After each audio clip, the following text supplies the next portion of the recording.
দেখছেন ATN news happening পয়েন্টে আপনাদের সাথে আছি আমি উজমা হাসান। দর্শক, আমাদের হ্যাপেনিং পয়েন্টে আমরা সমসাময়িক বিষয়গুলো আপনাদের সামনে তুলে ধরবার চেষ্টা করি। আজকের ব্যত্যয় ঘটবে না। বৈদেশিক বিনিয়োগে অর্থনীতির পরিবর্তন, এই বিষয়টি আজকে আমরা নির্ধারণ করেছি এবং এই বিষয় নিয়ে আলোচনা করবার জন্য আমাদের মাঝে উপস্থিত রয়েছেন এরফানুল হক নাহিদ, সাংগঠনিক সম্পাদক, বাংলাদেশ ফেডারেল সাংবাদিক ইউনিয়ন।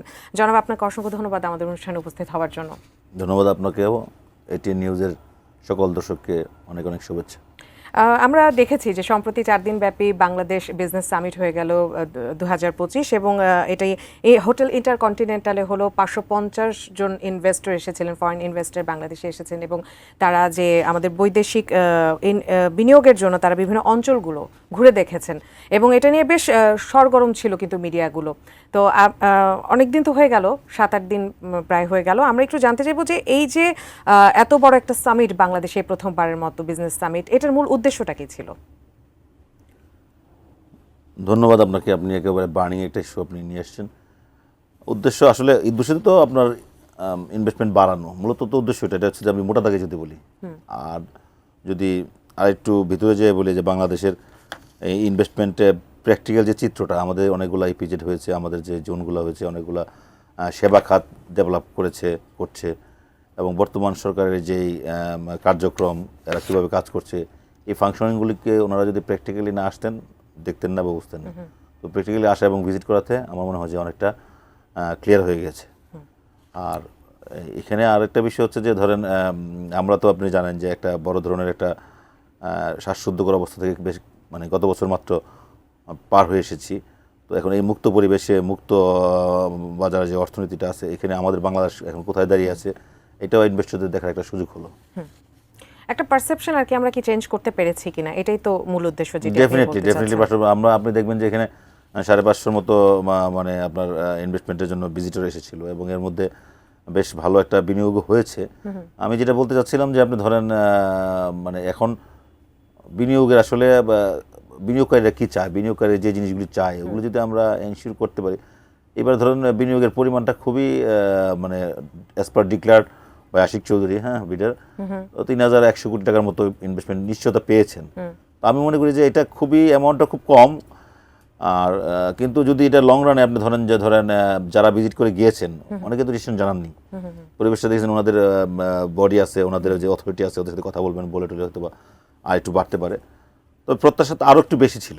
আমরা যে পরিস্থিতিতে তাদেরকে আমন্ত্রণ জানিয়েছিলাম, যেমন বিগত বছরে যাওয়া হয়েছে, এর আগের বছর বা আপনি 10 বছরের যদি একটা সামারি ধরেন, আমরা বিভিন্ন দেশের মেনু থেকেও কিন্তু বাদ পড়ে গিয়েছিলাম, সেটিও তো একটা আশার আশার সম্মুখীন হয়েছে। আমি সর্বোপরি যে মানে আপনার ড্রাইভার যিনি, মানে আশিক চৌধুরী, যিনি ওইখানে নির্বাহী পরিচালক আছেন, নির্বাহী চেয়ারম্যান আছেন, উনি আমরা একটা ভালো বিশেষ করে ভালো একটা যোগ্য লোক পেয়েছি, কিন্তু তাকে ইউটিলাইজ করার জন্য আপনি দেখেন বাংলাদেশে আসলে ধরেন গণতান্ত্রিক পরিবেশ বলতে আপনি জনগণের প্রতিনিধি নির্বাচিত সরকার ছাড়া আপনি যত চেষ্টাই করেন না কেন কোনো বিনিয়োগকারী সাহস পাবে না। এটা একটা পারসেপশন ওয়ার্ল্ড ওয়াইড। আপনি যেখানে দেখেন যে এই দেশগুলিতে গণতান্ত্রিক ব্যবস্থা যত বেশি মজবুত, সে দেশে বিনিয়োগ তত বেড়ে যায়।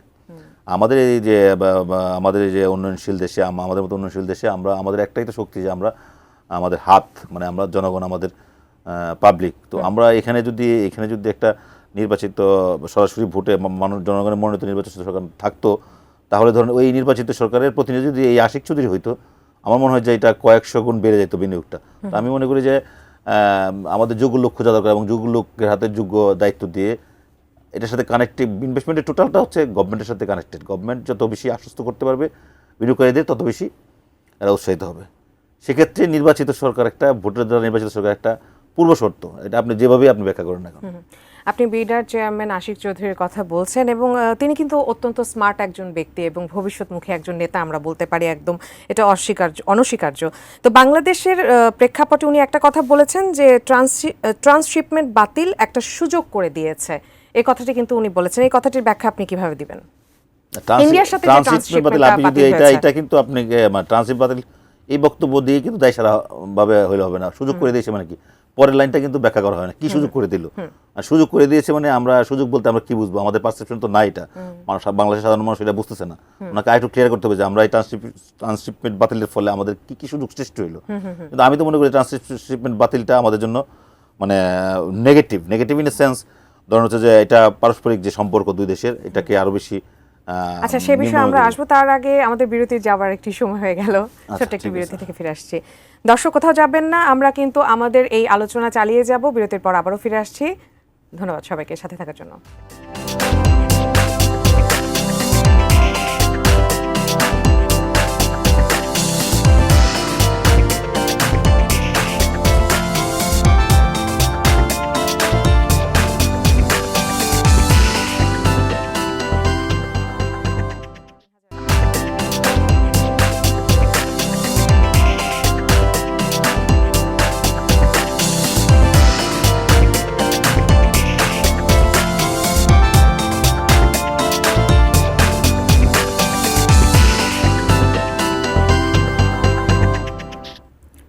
বিরতির পর সবাইকে আবার স্বাগত হ্যাপেনিং পয়েন্টে। ধন্যবাদ সবাইকে আমাদের সাথে থাকার জন্য। জনাব, আপনি বলছিলেন ট্রান্সশিপমেন্ট বাতিল করার বিষয়টি নিয়ে একটু আমাদের বলবেন, নেগেটিভিটি কি? আমি বললাম যে ট্রান্সশিপমেন্ট বাতিলের নেগেটিভিটি হচ্ছে আমার হচ্ছে যে কী সরকারের ভাষ্য অনুযায়ী বা ওনারা ভাষ্য অনুযায়ী যে আমরা সুবিধা পেয়ে মানে আমাদের জন্য কি ভালো হয়েছে এটা। তো ভালো দিকটা তো আসলে মানুষ ব্যাখ্যা চাবে এই কারণে আমরা তো ক্লিয়ার না, আমি ক্লিয়ার না যে আসলে আমাদের এই বাতিল হওয়ার ফলে আমরা কী সুযোগ সৃষ্টি হইলো, নতুন কি সুযোগ সৃষ্টি হলো। তার চেয়ে গুরুত্বপূর্ণ হচ্ছে যে আমরা ধরনের যে আপনার এই সরকার আসার পরে আমাদের এই যে মানে বিনিয়োগের জন্য যে ইপিজেডগুলো আছে, ইপিজেডগুলো যেগুলি তৈরি করা হয়েছে আন্তর্জাতিক ইপিজেডগুলোর মধ্যে আপনি ধরেন অনেকগুলো ইপিজেড বাতিল করা হয়েছে, 10টার মতো রেখে বাকি না 10টার মতো রেখে বাকিগুলি বাতিল করা হয়েছে। তো রাখার মধ্যে আবার আমাদের ফেনী কিন্তু আমাদের নেক, আপনি দেখবেন যে আমাদের মানচিত্রে দেখবেন ফেনী কিন্তু খুবই নেক। ওইখানে 900 একর জায়গার উপরে একটা ইকোনমিক জোন করার একটা ইন্ডিয়াকে 900 একর জায়গা একটা 900 একর জায়গা ইন্ডিয়াকে একটা চুক্তিবদ্ধভাবে দিয়ে দেওয়া হয়েছে। এটা গত সরকার আমলে হয়েছে। তো আপনি একটা এরিয়ার একটা উপজেলা বা জেলার যদি 900 একর জায়গা যদি চলে যায় তাহলে এই স্পেসটা আরও ছোট হয়ে যায়। তো এই বিষয়গুলি আমার মনে হয় যে ওই চুক্তিটা আগে বাতিল করা দরকার ছিল। এটার এগেনস্টে মানে আপনি যখন সুযোগ পেলেন তাহলে এটা কাজে লাগানো দরকার ছিল, কারণ আপনার আগে সার্বভৌমত্বকে ঠিক রাখতে হবে। আপনার হুমকির মুখে না হয়, হুমকির মুখেও যদি যাতে না পড়ে, আপনার এই জায়গাতে আরও সিরিয়াস হতে হবে। আর আপনি আরেকটা বিষয় যেটা যে এই বিনিয়োগ সম্মেলনটাকে আমি টোটালি পজিটিভ দিকে দেখছি। আমি যতই সমালোচনা করি কেন, এখানে যে হাইপ উঠেছিল বাংলাদেশের মানুষ আসলে বিনিয়োগ সম্মেলন নিয়ে মানুষের খুব একটা আগ্রহ ছিল না। এবার সাধারণ মানুষের মধ্যে যে পাসটা ছিল, আপনি সোশ্যাল মিডিয়ায় দেখেন, আপনি টিভি সারা ফেলে দিয়েছে।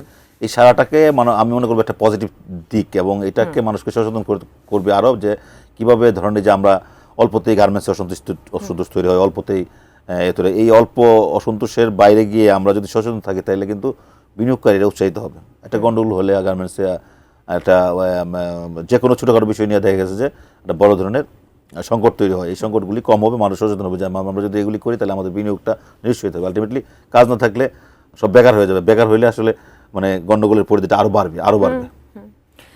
বাংলাদেশ ইনভেস্টমেন্ট সামিট নিয়ে ব্যাপক সাড়া পড়েছে, এটা তো আমরা সবাই জানি। এবং অন্যদিকে আরেকটি মহল কিন্তু বলছে রাজনৈতিক স্থিতিশীলতা ছাড়া এই উদ্যোগ কখনোই সফল হবে না। এই মুহূর্তে কিন্তু এটি খুবই একটা ব্যাপক মহলটা কি আমি ঠিক জানি না। আমি যদি মনে করেন আমি এজ এ জার্নালিস্ট, মহল বলতে স্থিতিশীলতা তো আসলে সবাই চায়। আপনি এজ এ মানে আপনার নাগরিক হিসেবে আপনিও চান, তো সেক্ষেত্রে বিনিয়োগকারী তো চাবে। স্থিতিশীলতা বলতে আমরা বুঝি যে আসলে যে স্পিরিটে বাংলাদেশটা এখন এই জায়গায় দাঁড়িয়ে আছে, স্পিরিটটা হচ্ছে যে মানুষের ভোটের অধিকার, মানুষের হইলো ফান্ডামেন্টাল রাইটস যেগুলো, এগুলোকে প্রতিষ্ঠিত করার যে অঙ্গীকার নিয়ে আসলে নতুন যে পথ চলা আমাদের 24-এর পথ চলা। তো সেটা কী ছিল? সেটা ছিল আসলে বারবার একটা অনির্বাচিত সরকার, রাতের ভোটের সরকার বলেন আপনি, নিশিরাতের ভোটের সরকার বা আপনার বিনা ভোটের সরকার, এই সরকার জগদ্দল পাথরের মতো আমাদের এই রাষ্ট্র কাঠামোর উপর চেপে বসেছিল, মানুষের উপর চেপে বসেছিল। মানুষের থেকে পরিত্রাণ যাচ্ছিল, মানুষের মধ্যে তীব্র ক্ষোভ অসন্তোষ বিরাজ করছিল। তারা দীর্ঘদিন ভোট দিতে পারে নাই, মানুষ তাদের প্রতিনিধি নির্বাচিত করতে পারে নাই। এই যে শাসনের যে প্রক্রিয়া, এই প্রক্রিয়া থেকে বেরিয়ে আসার জন্য মানুষ কিন্তু উন্মুখ হয়ে আছে। এবং মানুষকে যদি একটা ভোট দেওয়ার সুযোগ হয়, মানুষের থাকে না যে স্বস্তিতে, মানে আপনি সিল মারার যে বিষয়টা, আমরা ধরো ভোটটা সিলে দিই, সিল মারার পথে কিন্তু একটা প্রশান্তি আছে। আমি তো ভোট দিয়েছি বেশ কয়েকবার, আপনি কতবার দিয়েছেন আমি জানি না, আমি বেশ কয়েকবার ভোট দিয়েছি, কিন্তু বিগত অনেকগুলো বছর কিন্তু ভোট দিতে পারি নাই, প্রায় হচ্ছে ধরেন 15-17 বছর। তো আমার মধ্যেও কিন্তু একটা আকাঙ্ক্ষা আছে যে আমি আমার প্রতিনিধি নির্বাচন করলাম, আমি শান্তি হলাম, এটা মানুষকে একটা প্রশান্তি। তো স্থিতিশীলতার জন্য যে মূল যে জায়গাটা, এটা হচ্ছে আসলে নির্বাচনের দিকে এগিয়ে যাওয়া। একটা জনগণের দ্বারা ভোটের দ্বারা নির্বাচিত সরকারের হাতে যখন রাষ্ট্র ক্ষমতা যাবে, এই আশিক চৌধুরীরা যদি আবার এই কিতে বসে, তাহলে কিন্তু পারফরমেন্স অনেক গুণ বেড়ে যাবে। এটা প্র্যাকটিক্যাল। মানে আপনি ধরেন এটার সাথে যোগ করবেন যোগ্য লোক কি পজিশনগুলোতে, এটা তো একটা সেক্টর বিনিয়োগ, আর অনেকগুলো সেক্টর আছে বাংলাদেশে। সব মিলে আমি মনে করি যে আজকে তো প্রধান উপদেষ্টার সাথে বিএনপির প্রতিনিধি দল বসেছেন নির্বাচনের রোড ম্যাপের জন্য। এটাও আমরা আশা করতে পারি যে হয়তোবা কোনো একটা কিছু সংবাদ হয়তোবা আমরা পাবো আজকে। হ্যাঁ, এটাকে বিএনপির নির্বাচনটা আপনি দেখবেন যে মিডিয়া কিন্তু ওয়ান কাইন্ড অফ, আমি সোশ্যাল মিডিয়া সব বলছি, আমি শুধু এই মিডিয়া না, সবগুলো মিডিয়া একটা, আমি মনে করি যে বাংলাদেশ জাতীয়তাবাদী দলটা খুব দুর্ভাগা, ঠিক আছে। এরা সবসময় সংগ্রামে থাকে, কিন্তু বেনিফিটের সময় এদের উপর বদনাম চেপে যায়। আপনি এত আমি কথাটা বললাম এই জন্য, কারণ আমাদের দেশে আমি শেষ করছি, আমি ওইটাতে আসছি। আমি বলছি যে চেপে যায় এই আকাঙ্ক্ষাটা, কিন্তু জাতীয়তাবাদী দল শুধু একা না। আপনি দেখবেন যে আওয়ামী লীগ ছাড়া তখন সবগুলো দলের দাবি একটাই ছিল যে আপনি একটা, আওয়ামী লীগ কি বলতো যে আপনার একটা নিরপেক্ষ তত্ত্বাবধায়ক সরকারের অধীনে একটা সুষ্ঠু নির্বাচন দিন, পাবলিক জনগণ যাকে রায় দিবে আমরা মেনে নেব। এটাই তো বলছিল জাতীয় দলের ভাষ্য ছিল, বা সব দলের ভাষ্য ছিল অ্যাকসেপ্ট 14 দল বা আওয়ামী লীগ ছাড়া। তো এখন শুধুমাত্র বলা হইতেছে জাতীয়তাবাদী দল নির্বাচন যাচ্ছে, আসলে নির্বাচনটা কিন্তু সবার দাবি ছিল এবং আলটিমেটলি সবারই দাবি এটা। আর সেকেন্ড যেটা বললেন যে আজকে যে মিটিং হচ্ছে, হ্যাঁ, ইউনূস সাহেব কিন্তু একটা প্রতীক, আমাদের আস্থার প্রতীক। আমরা না খালি, সারা ওয়ার্ল্ড ওয়াইড ওনার যে গ্রহণযোগ্যতা, আমাদের আস্থার জায়গাটা হচ্ছে ইউনূস সাহেব। তো উনি যে কথাগুলি বলছেন, আমি অ্যাজ এ নাগরিক হিসেবে আমি কিন্তু এটাকে মিন করি এবং এটা আমি আস্থা রাখি। তো উনি যে বলেছেন যে না ডিসেম্বরে নির্বাচন হবে, বা সেকেন্ড টাইম বলেছেন ডিসেম্বর থেকে জুনের মধ্যে নির্বাচন হবে, আমরা এটা আস্থা রাখতে চাই। এবং সংস্কার আসলে একটা চলমান প্রক্রিয়া। আপনি সংস্কার কিন্তু 31 দফা কিন্তু তারেক রহমান সাহেব দিয়েছে বেশ আগে। এই 31 দফার মধ্যে আসলে কোনো সেক্টরে বাদ রাখে না, হয়তো বা ইলিভার্টলি বলে নাই, কিন্তু সবগুলো সেক্টর নিয়ে কিন্তু 31 দফা সংস্কার। আপনি পড়েছেন কিনা জানি না, আমি মনে করি 31 দফা যদি এটুকুই উনি ঠিক করতে পারেন, তাহলে বাংলাদেশে একটা নতুন দিগন্ত উন্মোচিত হবে। 1 2 হচ্ছে, আপনি ধরেন এখন যে সংস্কার বলা হচ্ছে, এইগুলা তো আসলে এই 31-এর বাইরে কিছু না। দু একটা জায়গায় দ্বিমত থাকতে পারে, যেগুলো আছে আসলে সংবিধানের সাথে সাংঘর্ষিক, যেগুলো মানুষের অধিকারের সাথে সাংঘর্ষিক, এই জায়গায় যদি হয়তো সংকট থাকতে পারে, এটা আলোচনা করে মিনিমাইজ করা যায়। কিন্তু আপনি সংস্কার নামে যদি নির্বাচন প্রলম্বিত করা হয়, তাহলে কিন্তু এটা সংস্কারটাই থেমে যাবে, তাহলে নির্বাচন সংস্কারিত হলো না। আপনি বুঝেন, কিন্তু যদি সংস্কারের নামে যদি নির্বাচনটাই স্থগিত লেন্দি করা হয়, তাহলে প্রথম যে জায়গা নির্বাচনী সংস্কার, ওখানেই তো হলো না। সুতরাং আমার কথা হচ্ছে যে এখন মানুষ অনেক সচেতন, আপনি চাইলেই কাউকে ভোট দিয়ে দেবেন না, আপনি পাবলিক কাছে ছেড়ে দেন, পাবলিক ভোট দিয়ে তার প্রতিদিন নির্বাচিত করুক। সংস্কারের একটা চলমান প্রক্রিয়া, এই গভর্নমেন্ট সুন্দর খুব ভালো পারফরমেন্স করছে, এরা একটা ধারণা বা একটা প্ল্যানিং দিয়ে যাক, এই প্ল্যানিং অনুযায়ী নির্বাচিত সরকারটা বাস্তবায়ন করুক। আগামী সরকার যে শেষ করতে পারবে বিষয়টা এরকম, এটা চলমান প্রক্রিয়া। এরপরে সরকার হিসাবে হয়তো বা একটা শেপে যাবে যে কোনো বিচার, আপনি বিচার বলেন, সংস্কার বলেন, এগুলো লেন্দি প্রসেস। বিচারের ব্যাপারে আপনার লোয়ার কোর্ট আছে, জজ কোর্ট আছে, হাইকোর্ট আছে, সুপ্রিম কোর্ট আছে, আপিলেট ডিভিশন আছে, 4-5টা স্টেপিং থাকে, একটা লম্বা প্রক্রিয়া। আপনি জানেন যে একটা মামলায় দেখেন যে আপনার কি বলে, যে মামলাগুলি গত ফ্যাসিস্ট সরকার করেছিল, একটা মামলায় কিন্তু 16-17 বছর লেগে গেছে, হ্যাঁ, একটা রায় চূড়ান্ত দিকে আনতে। তাও কিন্তু এগুলি বাস্তবায়ন করা সম্ভব হয় না। কেন সম্ভব হয় না? আইন তো আইন, ঠিক আছে, আইন তার নিজস্ব গতিতে চলবে। সো আমি মনে করি যে স্টেপিং থাকবে, আমাদের চলমান থাকবে সব কিছুই, পাশাপাশি সংস্কার চলবে, নির্বাচনও চলবে, তাহলে মানুষের মধ্যে স্পিডটা থাকবে।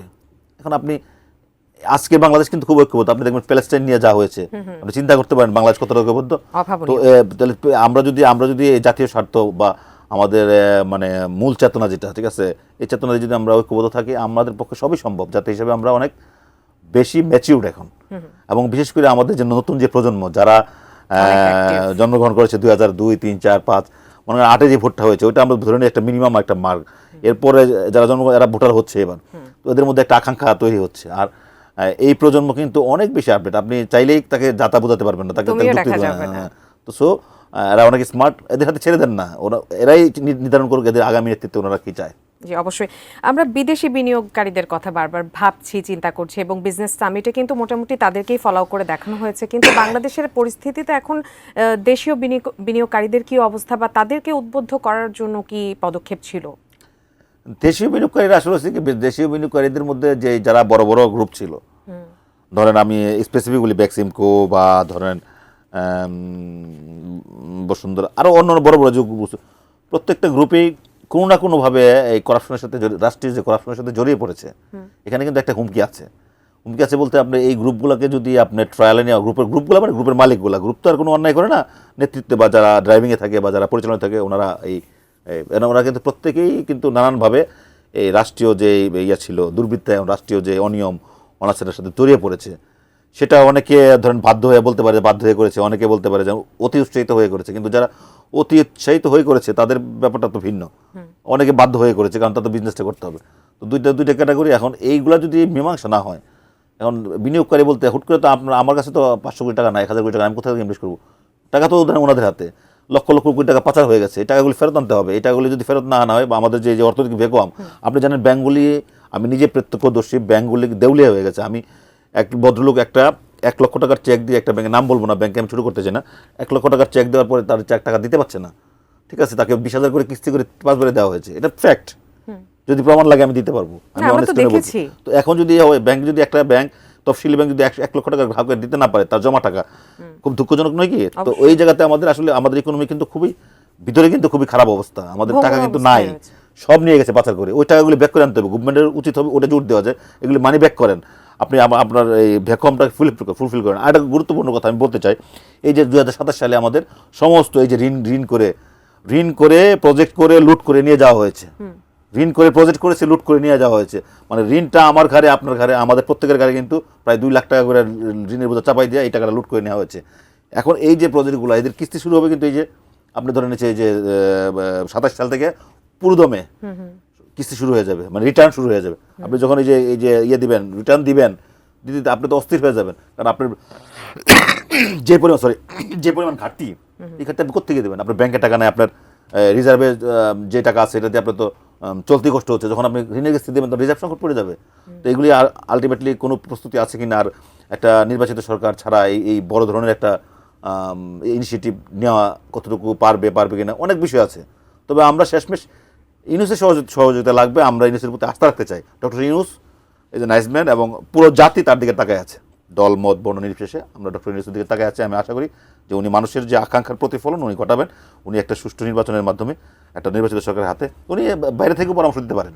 আমার বিশ্বাস আগামী যারা সরকারে আসবেন, যেই দলে আসুক, ওরা ডক্টর ইউনুসের একটা পরামর্শ এটাকে নিতে তো হবে। ঐক্যমত্য বলে, তাই না? এটাই ঐক্যমত্য। যেই সরকারি আসুক না কেন, আমার আমরা ধারণা সবাই ডক্টর ইউনুসের পরামর্শ নিয়েই তারা পথ চলবে, কারণ ওনার হাতে উনি অনেক ওয়ার্ল্ড ওয়াইড অনেকটা ব্র্যান্ড, তো ওনার হাতে অনেক কিছু আছে, উনি ইচ্ছা করলে। যে আমরা অনুষ্ঠানের প্রায় শেষ পর্যায়ে চলে এসেছি, এই বিষয়ে আরো অনেক আলোচনা করবার ইচ্ছা ছিল, যদিও আমাদের সময় হাতে নেই খুব একটা। আপনাকে অসংখ্য ধন্যবাদ এত সুন্দর করে বিষয়টিকে আমাদের সামনে তুলে ধরবার জন্য। দর্শক, আজকের হ্যাপেনিং পয়েন্ট এ পর্যন্তই। যারা এতক্ষণ পর্যন্ত আমাদের সাথে যুক্ত থেকে আমাদের অনুষ্ঠানটি দেখছিলেন, সবাই পরবর্তী হ্যাপেনিং পয়েন্টে আমন্ত্রণ জানিয়ে এখানে শেষ করছি। ধন্যবাদ সবাইকে।